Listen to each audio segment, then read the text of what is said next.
L'indice parisien est toujours aux alentours de l'équilibre avant l'ouverture des marchés américains. Marché américain attendu dans le vert, à en croire les contrats futurs sur les indices. Pour rappel, hier à la clôture, le Dow Jones se perdait 0,03% à 31 375 points. Le S&P 500 perdait lui 0,11% à 3 911 points, tandis que le Nasdaq Composite clôturait dans le vert de son côté, gagnant 0,14% à 14 007 points.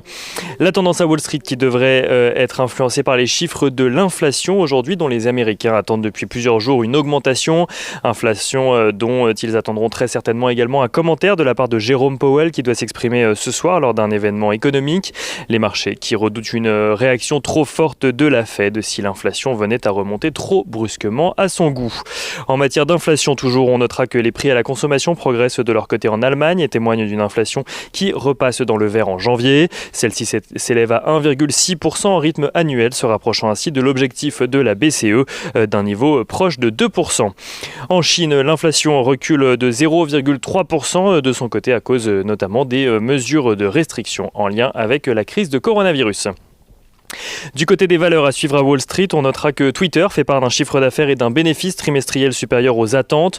Le réseau social anticipe également un bon début d'année grâce à un rebond constaté de ses ventes publicitaires. Cisco Systems publie de son côté un chiffre d'affaires en baisse pour le 5e trimestre d'affilée. L'entreprise fait cependant mieux que prévu sur la période et affiche un bénéfice par action de 79 cents. L'entreprise espère remonter son niveau de bénéfice par action entre 80 et 82 cents pour le trimestre en cours. Et on finit ce point juste avant les marchés américains avec les cours du pétrole, le baril de Brent qui s'échange au-dessus des $61 et sur le marché d'échange, l'euro-dollar est lui au-dessus du niveau des $1,21 pour 1 euro.